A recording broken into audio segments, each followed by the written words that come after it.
For those of you that are new, maybe this is your first week, 1 Million Cups is a weekly event where we showcase local entrepreneurs. So the structure today, as with every other Wednesday, is we have 6 minutes for the presenters to present their business and what they're doing to kind of get you up to speed. And then there's 20 minutes of Q&A to follow. So that's really where the value here is. That allows you guys to be able to connect with the entrepreneurs that are here in your community and also gives them an experience to connect with you and kind of draw from each other's experience. So as you can see, Entrepreneurship Day at the K. Coming up June 25th. Last year, I think we had about 1,000 entrepreneurs that showed up. So we'd like to make that even better and bigger this year. We're really excited. I love the Royals. But anyway, so a couple of housekeeping notes. One, we love being able to have all the coffee and getting everybody together. We also love being able to do this at the Kaufman. We're very thankful for letting us use their space. Make sure that all of your trash and cups and everything gets to some of the trash cans around the room. And also while they're presenting, I know it's kind of hard in the back to stay attentive and not have conversations and stuff, but we do ask that you give the presenters your full and undivided attention. I think that pretty much takes care of that for now. But if Diana wants to come up and give her announcement.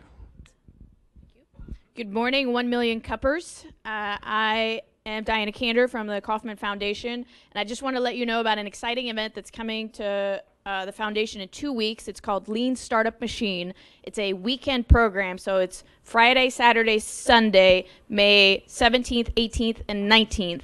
And it's a program for you to figure out how to validate your idea. So if you have an idea for a company and you want to know if there are customers out there or if it needs to pivot in any way before you're ready to make money, this is the perfect program for you to come and learn how to test your ideas. So it takes place the entire weekend. It starts Friday at 5 o'clock. If you're interested, I'll send you the link to get tickets. These usually cost a couple $100, but because of our sponsorship, they're at no cost. So this is the first event that they're trying this new experiment, and we'd love to have you participate. So my email is over here. If you just send me an email, I'll send you the link on how to sign up, and we would love to see you there. So it's May 17th through the 19th. Thank you. Thank you. All right, so our first presenter this morning is Abid Malik with vPhysicians. And this is a solution to help home care providers connect with their physicians on the data end of things. So I'll just hand it off and let you get going. Good morning. It's an honor to present in front of the Kaufman audience. Can somebody guess what the V in vPhysician stands for? Virtual is one of the answer, but the good answer is visiting. So this solution is about physicians who used to visit the patient in their home. They're not doing that anymore, so we thought we'd come up with a solution that will help the physician connect with the nurse practitioners. What vPhysicians does. It does three key things. One is that it focuses more on the business side of the practice, and that could be marketing, management of the practice, and also the financial part of it. The second thing that it does is that it brings the physician closer to the home healthcare staff, and that could be nurses and private duty people. The third thing that it does, it takes away the physician's responsibility away from that doctor and transfers that to the home healthcare staff or nurse practitioners. We have been in e-commerce business since 2004. That business didn't go well. So failure in one market forced us to get into another market. 2 years ago, I met with this physician in Chicago. He wanted to make his practice paperless. I thought this was a good opportunity, so we worked together in a way that he ended up getting additional patients, and my company ended up with the technology. We have been doing the development since 2011, so we have passed that development stage. We are in a phase in which we're looking for the funding. So why we need the vPhysician, the need assessment. Number one is that patients, especially the patients who are, let's say, around 80 years of age, they don't want to go to hospital. They also don't want to go to the nursing home. So this is one of the pressing needs. The other thing is that if you know the patients who end up in the emergency room, the cost is exponential. So the goal is how you provide the tools to the physician and the hospitals in this case to keep the patient home. Because if you do the 10 visit at the patient's home, that offsets the cost for a day in a hospital emergency room. The third thing is that it brings the efficiency in the practice.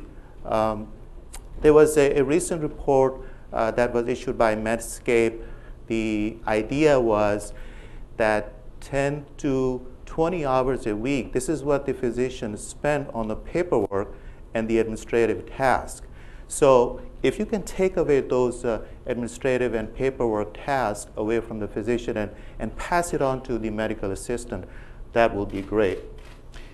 And also, as I mentioned, in 1960 or during the 60s, 40% of the physicians, they were visiting home, and that number is down to 1%. So there is a disconnect between the physician and what's happening to the elderly patient in their home. This is the market size. We got a lot of elderly patients who are in that category, and their number is increasing, it's not decreasing, for two reasons. Number one, the medications and the technology in the medical is keeping people alive for a longer period of time. And number two, the baby boomers.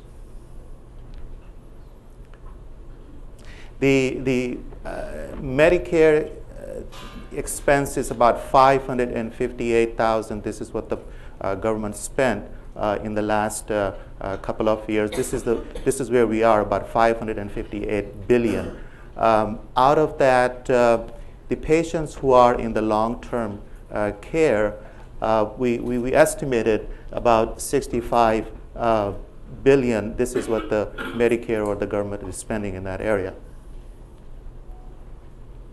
Now, where we are, we know that there are a lot of EMR applications, about 373. I mean, it depends on how you count it, but this is where we are. In the home health industry, we have about 92 home health care applications. So what we're doing is, in order to bring the physician and the nurse practitioner together, we have to come up with a solution that works for both, for physician and also for the home health staff. Now, these are the screenshots that I'm going to share that with you.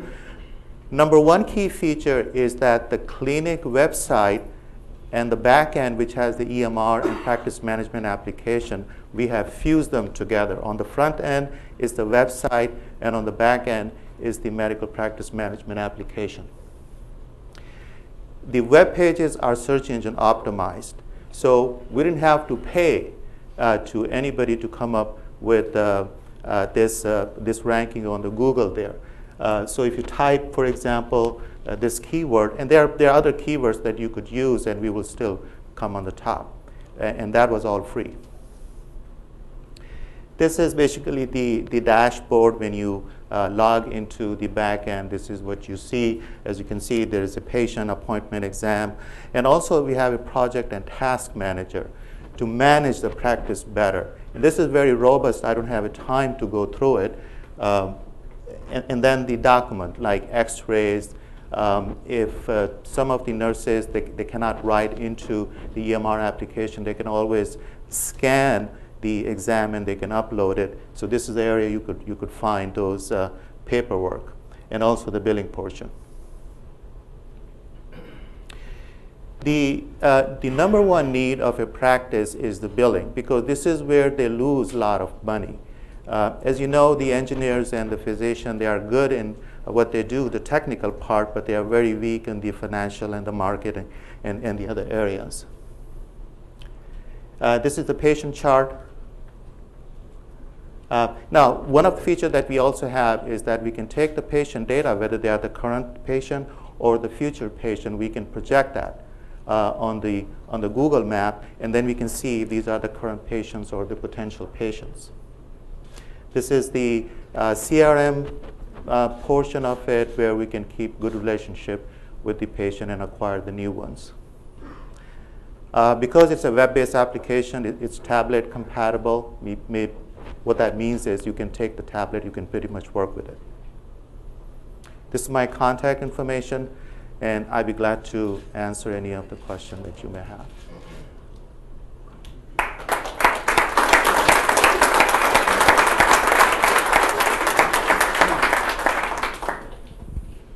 Yes. Will you provide these services to other than elderly patients?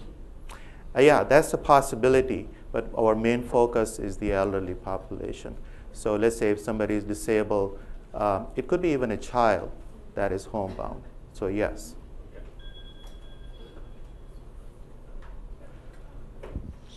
I've been on a long journey from a McGovern Democrat to a conservative Republican, but I got to ask, why isn't Medicare funding this if it's going to save so much money?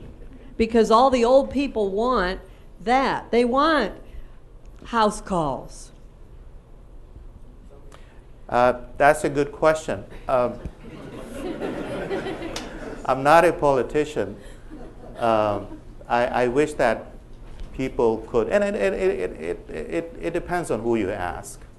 If you ask some people, they say, no, the government should be spending money on the health care. The other people will say, no, it should be privately funded.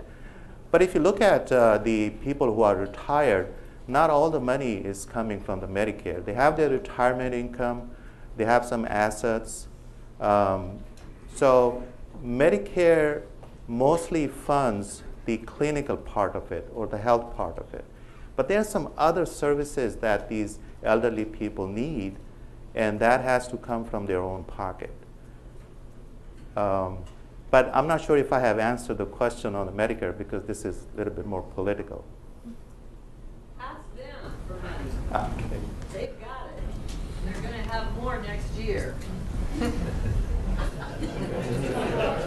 Good question.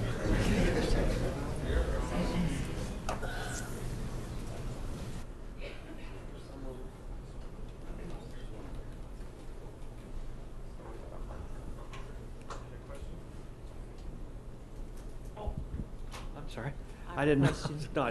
I was wondering if there was some type of a security type protection that would allow for the individual themselves and their family members in order to constantly have access to this.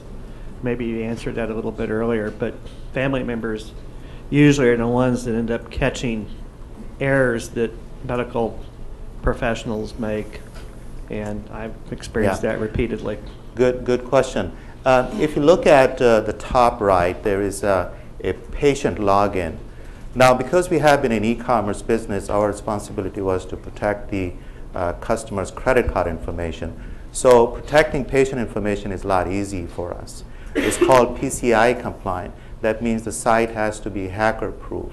The data must be encrypted. If a user is logged in, it shouldn't be logged in forever.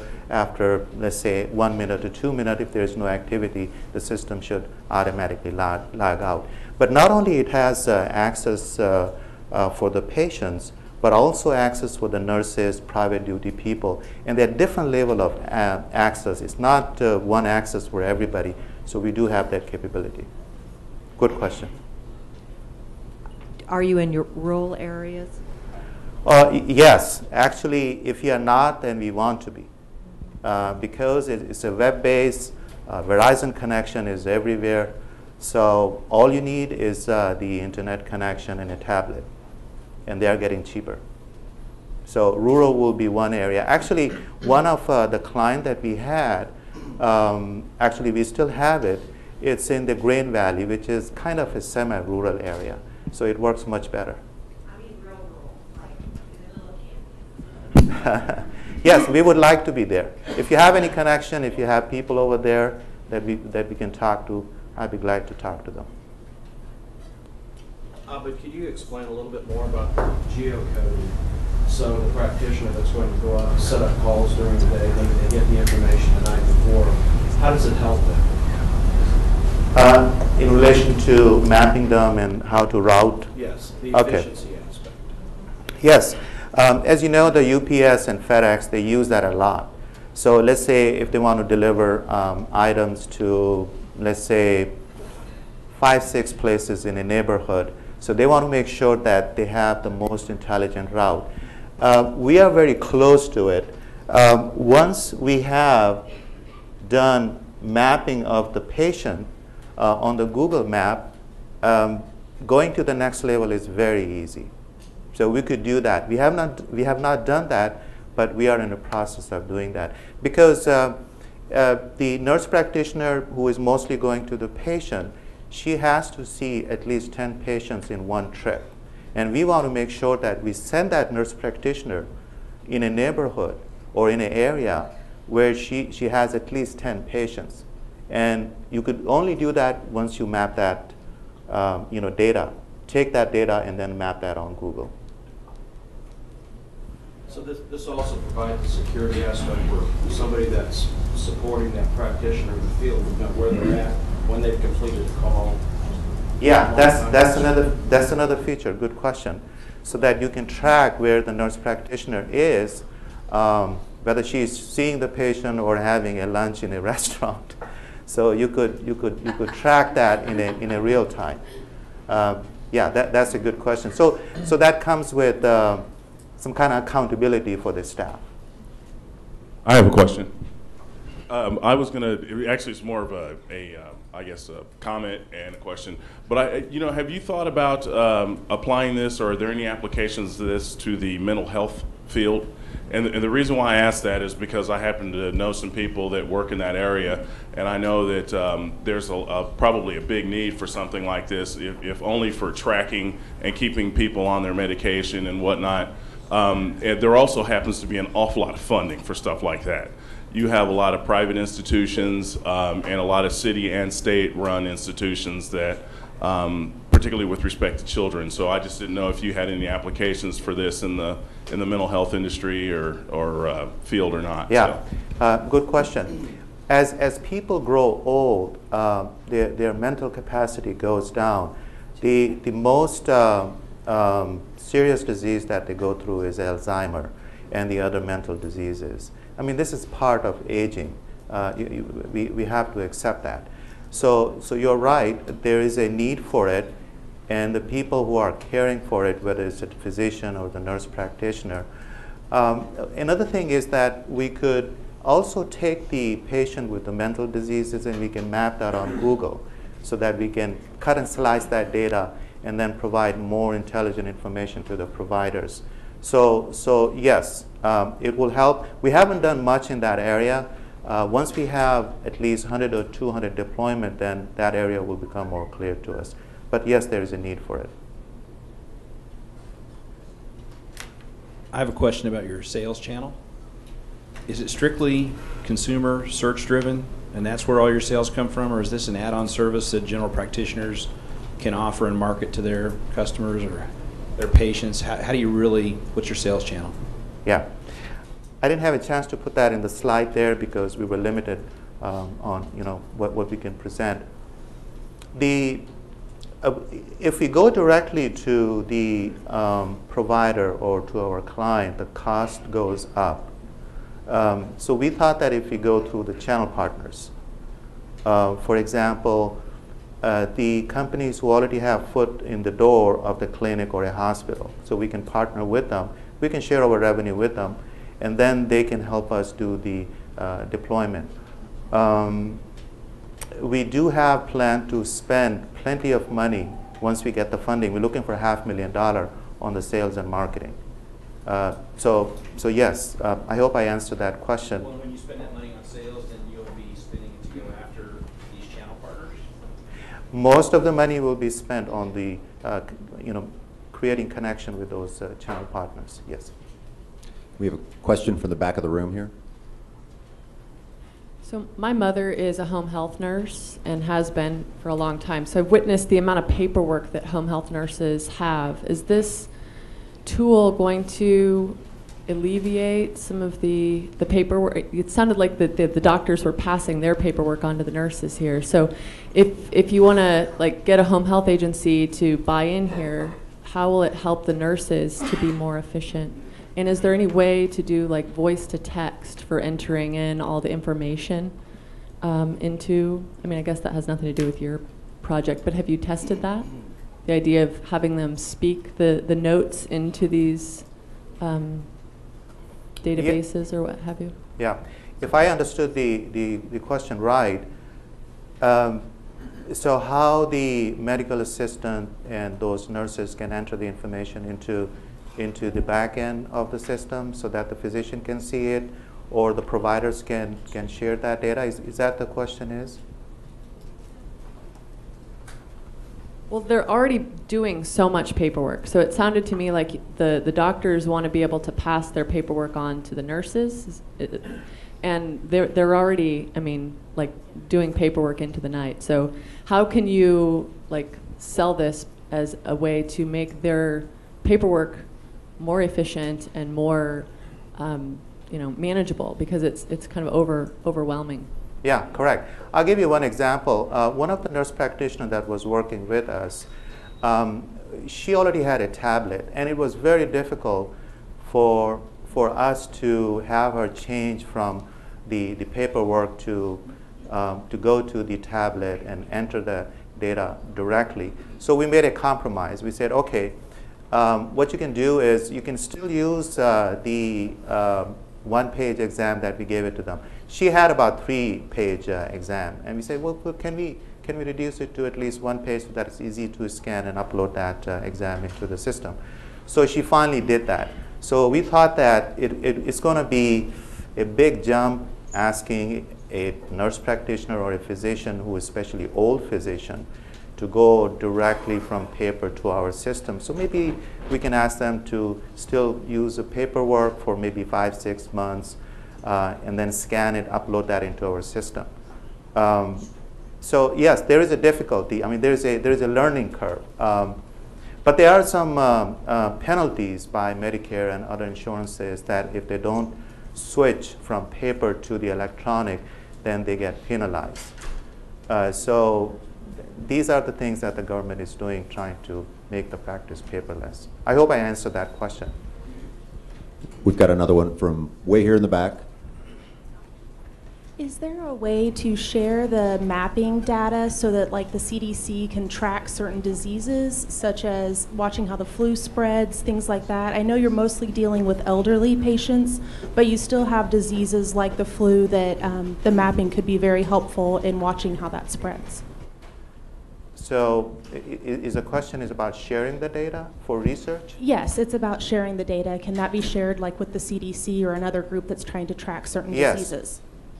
If you know, there is a EMR application out of San Francisco. It's called Fusion. I cannot remember the name of it, but it has something. They got more than $60 million funding.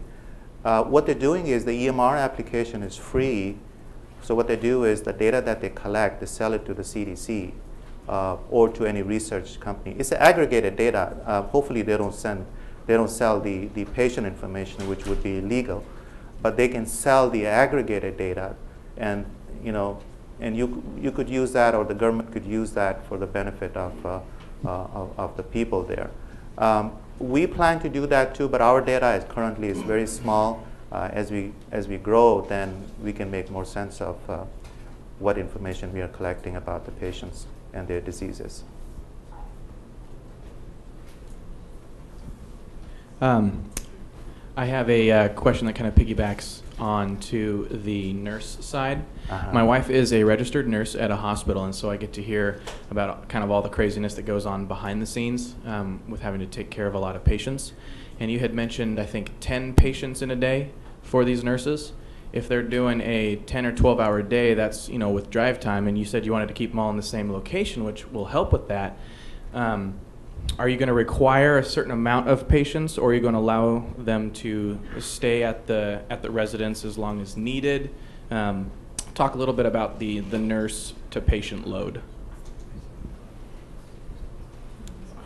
Let's say in one neighborhood or in one area, we have 4 patients. We have no choice to send the nurse anyway because there is a need for it. We cannot avoid those patients. Or maybe we can ask another practice that, okay, well, since you have more patients in that area, how about if we refer those patients to you, and you refer, you know, patients to us that are in our area. So this is something, a collaborative thing that you could do. One thing that we did for a Detroit clinic was the physician had about 100 patients, and he needed additional patients because there were not enough patients on one street or one neighborhood. So we helped bring in those patients to that physician, and he was very happy about it. So what we did is we created 2 layers, one layer for the existing patients and the other layer for the the new patient there. And the way you can get the new patient is very easy. Well, easy in the sense that we don't borrow that data from the hospitals or the clinic. That would be illegal. But let's say if an elderly patient goes to Walmart and buys something about arthritis or diabetes, then the marketing company or the credit card company, they tag that patient, and that patient data is available now these days. It's not openly available. You have to sign an agreement with the company that you will not abuse the data, or you will stay within the HIPAA compliance.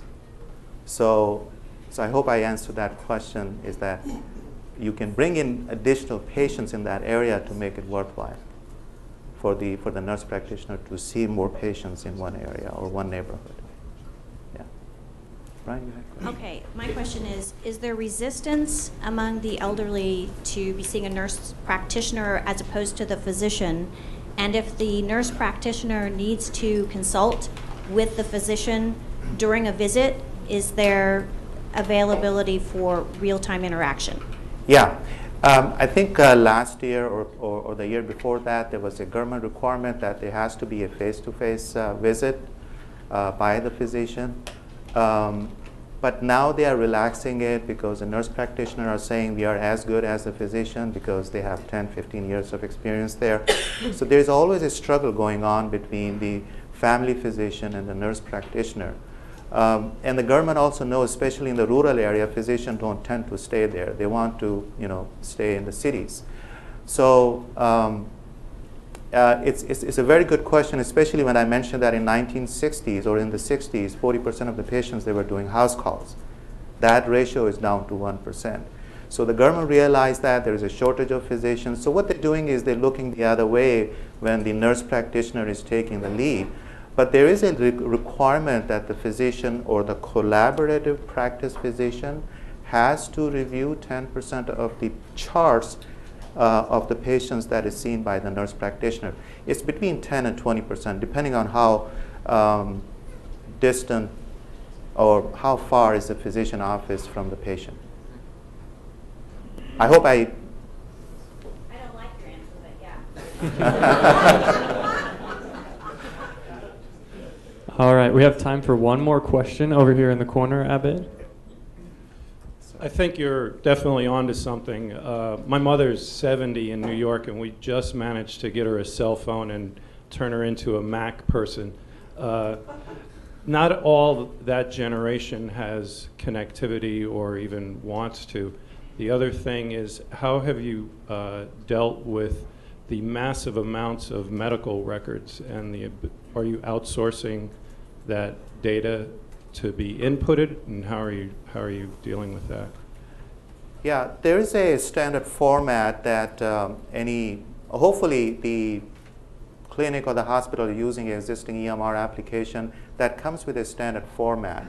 And now it is becoming easy to transfer the patient information, their demography, their insurance information, their diseases, and then the procedure codes, the history of the procedure code. So there's a way you can standardize those on both and let the data flow in either direction there. So if we couldn't do that, or if we don't have enough fund there, then yes, we are planning to hire a third party to do that for us. All right, well, that is the time that we have. So thank you very much for presenting. Thank you.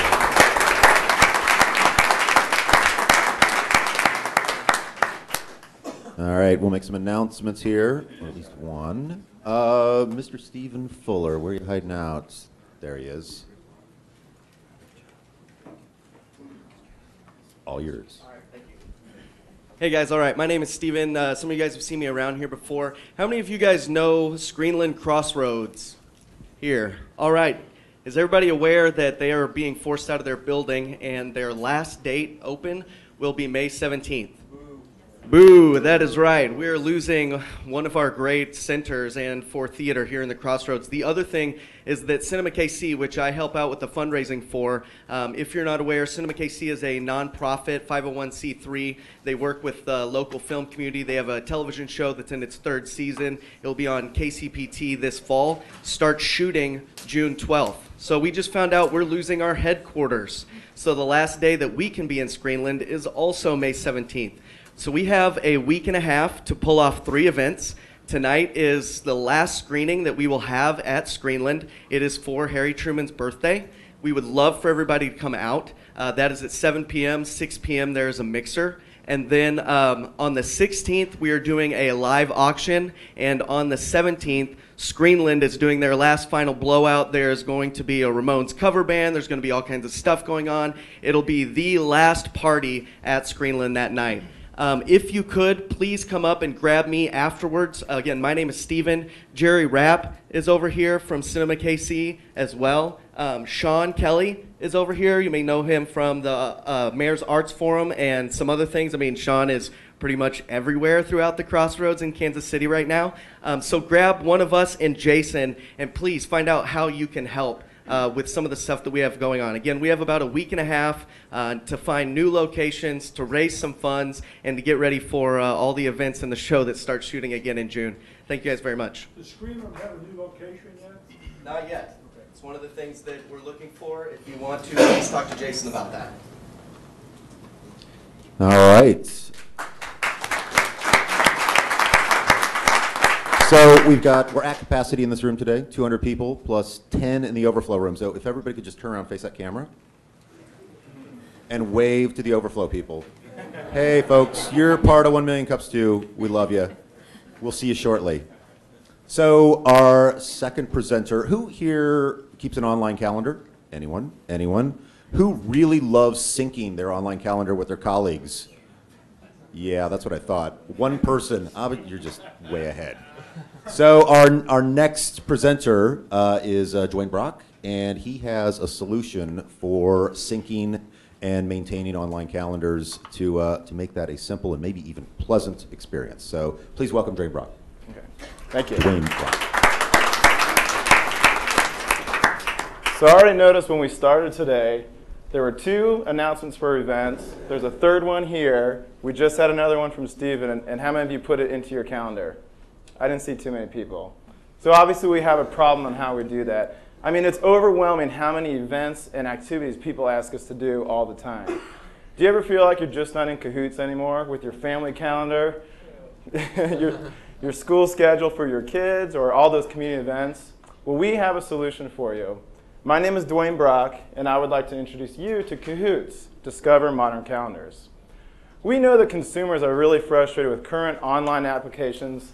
They leave them cluttered or missing important events. And in addition, we also found out that most businesses don't even have an interactive calendar for them to engage with their customers. They're still relying on this, or a flyer, or an email, or a text. So we created a platform that lets you organize multiple calendars from multiple platforms like Google Calendar, iCal, or even Facebook. You can also discover and follow public calendars. When you're following a public calendar, it's really easy, like a department store, for example. It's really easy to say, hey, I want to go to that promotional event or that sale. And what I do is I hit the attend button, and it automatically puts it into my personal calendar or my daily schedule. Same if you saw an event like this. Boom, it's in my schedule already. And you can easily share it across social media. So now you're maximizing that event exposure, and you're going to make a commitment that you're going to attend. So how do we do this? Well, we had to recreate a calendar and recreate how we use a calendar. We basically designed a platform based off of 4 unique features. The first is My Schedule at the top there. My Schedule lets you view events just from those perfect calendars that are your highest priority, like your family calendar, your kid's school calendar, etc. And you can see all those events on your daily schedule, similar to how you use your calendar format now. The second is People. So basically, Kahootz is social. You can follow your friends and see their calendars and see what they like to do. The third function was Events. And what Events does is it shows you all the events from all of the calendars that you choose to follow. That makes event discovery kind of fun and really easy to plan this weekend's activities. And the fourth function was Calendars. You can create, share, and discover multiple calendars. We also decided that, hey, you know what? We're done with a 30-day gridded, antiqued view of a calendar. So our platform is based off of day cards that you see here, and this makes it more modern and more compatible with today's tablet or mobile devices. So what's the competition landscape? Well, we kind of categorize our competition into 4 categories. Isolated calendars, which are one user. That's your grandpa's at-a-glance or the wall calendar. Single, which is a one calendar platform where you can only have one calendar. Social, which basically means you have, what, does someone have one over here? That's his calendar. He's got the at-a-glance? Day runner. Okay. Well, you're pretty young for a grandpa, so.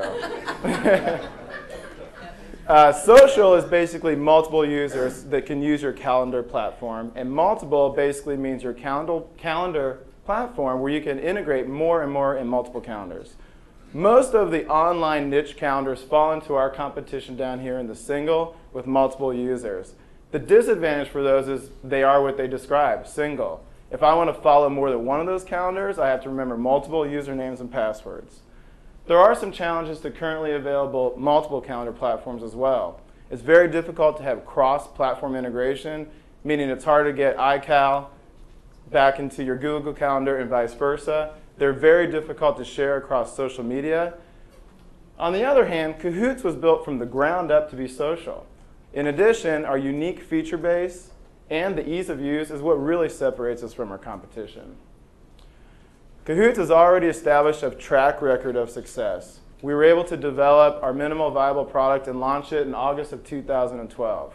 Now, we quickly realized that we had a major pivot point when we did that. When we got user and customer feedback, we realized we needed to be more sophisticated because we built our MVP on that old, antiquated 30-day gridded calendar like everybody else.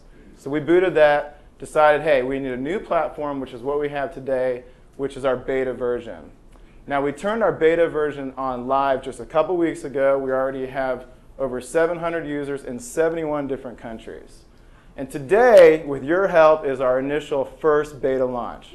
Okay? So beta launch is today. We've also acquired our first business customers, which is a great thing for us. Some examples are some businesses that use it to engage their members. One example is an athletic club that we have that's part of a national chain and is using Kansas City as their pilot program. So we hope that goes really well and we can expand with them as they grow. In addition, we just received some seed financing for our mobile web application development, which will be available this fall. And we're going to have a back-to-school marketing campaign with that because of all the back-to-school calendars. So in summary, we know that businesses want to invest in social media and mobile marketing as part of their growth strategy. Kahootz fits in perfect with this strategy because we have a unique business-to-consumer interface that uses a calendar, something every single person uses every single day as that platform. In addition, Kahootz is social. You can follow your friends, see what calendars they have, see what they like to do. Maybe you like to do a lot of the same things. Thus, it allows for viral growth opportunity. And lastly, we have a unique universal platform. The benefit to our universal platform is, hey, you all want to be streamlined, right? You basically use one for sharing your photos on Facebook, one for posting your comments with Twitter, and now you have one to manage all of your calendars and all of your events. So we want you to get in Kahootz. We have several hundred available online public calendars now that you can follow, many from the Kansas City area, and more coming every day. So check it out. Sign up at getkahoots.com. It's my pleasure to introduce you to Kahootz, Discover Modern Calendars. My name is Dwayne Brock. And before we go any further, I'd like to thank Think Big, who helped us with our development and raising capital as part of their accelerator program. And if I could invite Jared Krause and Eric Dorsey to come up. Come on up. Eric is our lead developer, and Jared helped us with all of our graphic design. And a real special invite to my wife, Annie. She's our Chief Inspirational Officer. So thank you. Thank you, Dwayne. All right, who wants the honor of the first question? Woo.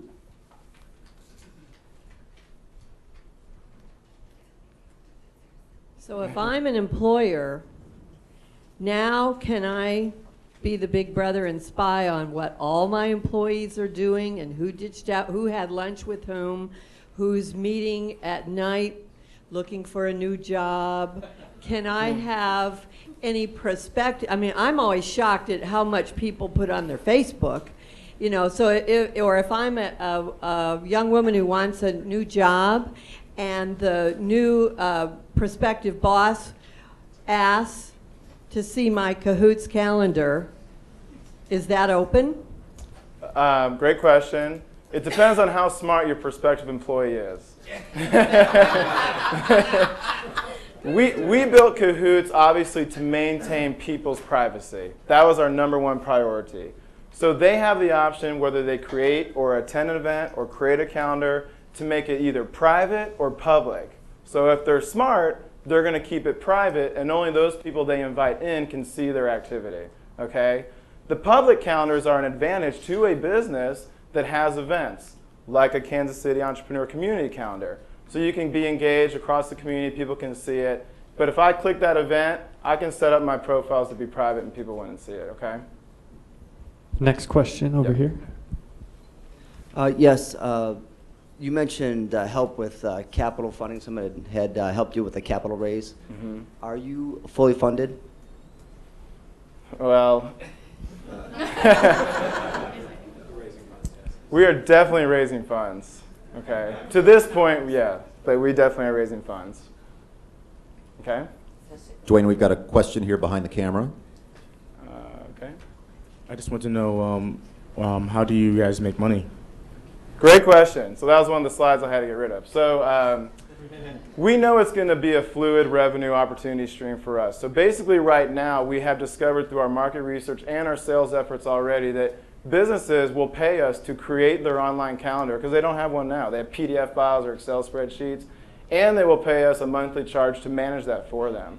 So that's our revenue opportunity now. But as we scale, you know, Kahootz is a go big or go home opportunity here. We're not looking to have 15 customers and make $15,000 a month, okay? So as we scale with user adoption, those businesses will obviously be able to manage their own calendars and people can manage it for them. We hope that those other revenue opportunities will come with a large user base. Some examples that we came up with are we can charge businesses to have a promotional event run on Kahootz that people can just click and add. Also maybe a cost per click charge when they see a business event, add it to their calendar. Since they're showing that intent and commitment to come to your business event, we can charge for that. If they send that particular event, social media, a cost per click charge for that too. But as user adoption increases, revenue opportunities will also increase. I've got a question or a suggestion. Mm-hmm. Can it already sync up with Salesforce or a CRM program so that my top 5 opportunities or calls of the day are going to be interspersed throughout my daily calendar so when I'm having fun with everybody else, I don't forget my most important call of the day? Okay. Eric? So we currently kind of support ICS importing works most of the time, but no, we don't have any direct integration with Salesforce or anything like that. We do have Google Calendar, and we can import Facebook events and birthdays. Okay, thanks. Question but remember, this is our beta version, and ideally we would be able to accommodate some of those requests in the future. Yeah. Right here in front of the camera. Okay, so I've got 3 boys, elementary school. We've got school calendar, PTA, soccer calendar, basketball. How are you going to capture all of those people? Because there's no money in that. Schools aren't really going to pay that much money to get on your service and have you manage it. And then it's parents that are managing that stuff. So how do we capture that audience? Well, that's what we're doing now. So you're an ideal candidate to use Kahootz. So how are we capturing it is our initial market launch is us creating those calendars for your school. We need to know who the school is. So tell us. And we can, Shawnee Mission district calendar is already done. It's already in Kahootz. Go there and follow it. Okay? Thank you. Now your PTA meeting, when they add events, we will add those to there, but their schedule's already done for this next calendar year. But you're the kind of person we want. We have the same situation. That's how that was the inspiration. The school calendar, the PTA meeting, the soccer calendar, it was driving us nuts. All these different platforms I had to go to, so we just put them in one. If you can't find one online, contact us and let us know, and we'll contact that area. And then what we do is we help them market to you. We tell them, hey, you don't have any money, no problem. We're going to help produce some marketing brochures, put it on your website, add a button so that people can connect to Kahootz. Because our marketing effort there is worth it for us to do free because we know that there's a lot of population that want to follow that particular name. Dwayne, we've got a question back here next to coffee. Where's the coffee? Way in the back. I'll just ask it. Okay. How do you prevent this from becoming a single point of failure? I can't hear him. How do you keep this from becoming a single point of failure? Being somebody who's lost all their contacts due to a system or a software problem. Eric? That's probably a little too long of a discussion. But yeah, we're working with, we're on our Arsenal right now, and they help us manage a lot of the data for us. Maybe you want to answer. Hand him the microphone Yeah. so we can hear. Arsenal helps us, Annie's sales at Arsenal, they help us manage a lot of data. We'll see, we might outgrow Arsenal soon, but to prevent us from being a single point of failure, yeah, it's just about writing quality code and managing the data well. Yeah, we're currently on in a virtual cloud solution that's backed up, similar to what you would get from other online applications. Obviously, Facebook holds all your pictures. We would all be upset if they were lost. We take those measures seriously, so that data is protected. Next question to your right here. Really cool idea. What is your thinking around waiting on the mobile app? I think that's something a lot of new businesses kind of really think about. So what made you decide to focus on web so long before going with the app? Several factors. One, we recreated the calendar. We did not want to copy someone else's gridded 30-day view. So we knew that there was going to be a lot more leniency or forgiveness if we build it on the desktop first. But for me personally, it was money.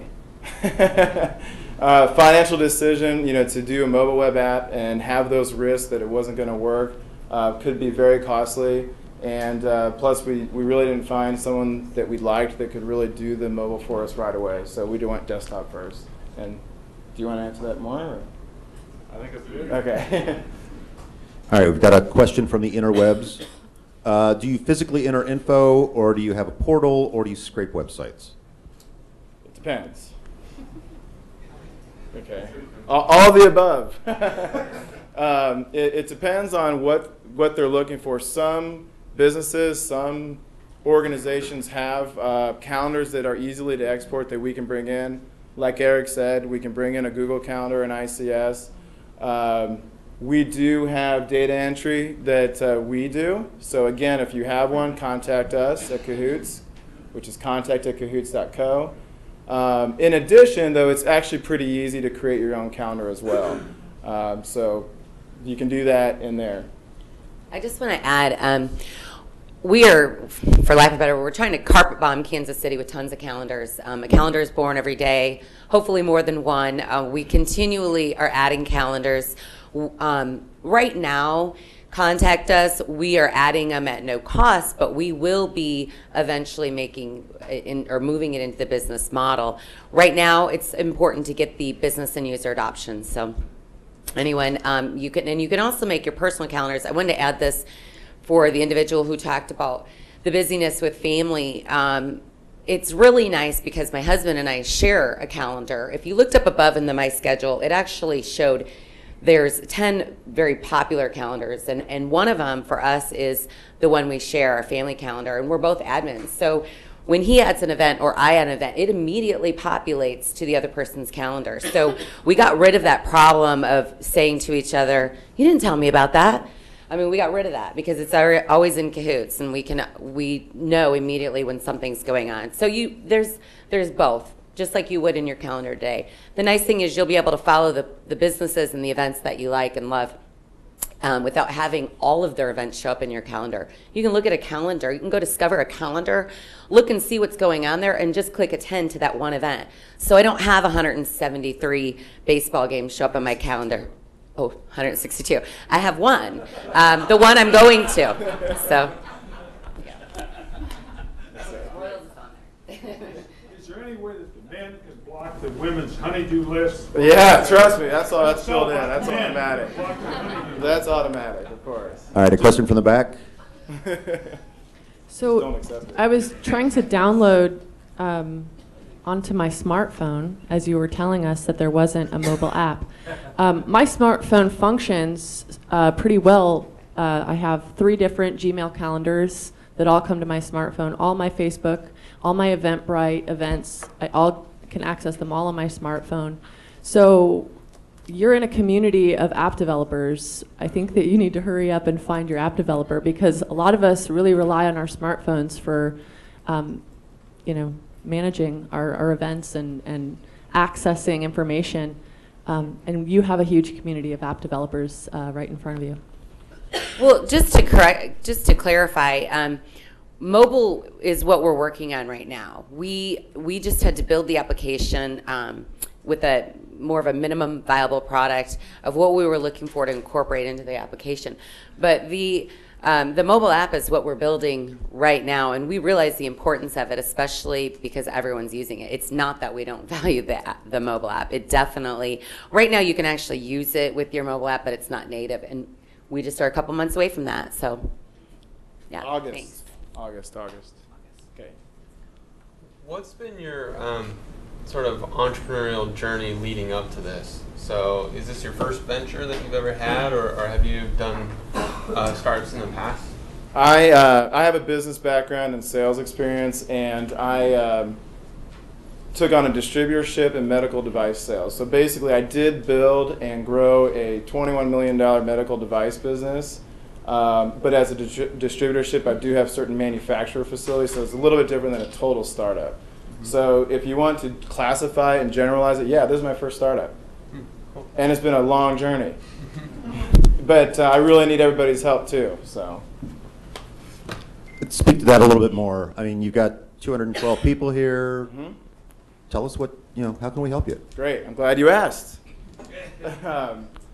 So in business, we always follow a management tool called the Power of 3. The Power of 3, like just do 3 things every day. And for me, I tell my staff, just do 3 things on your agenda. We all have a million things going on, but just focus on 3. So I want you to do 3 things for us, okay? Number 1, follow 3 calendars, okay? Just follow 3 public calendars. Number 2, create 3 calendars. Your family calendar, whatever. Number 3, share 3 calendars with 3 different people. That's what I want you to do, the Power of 3.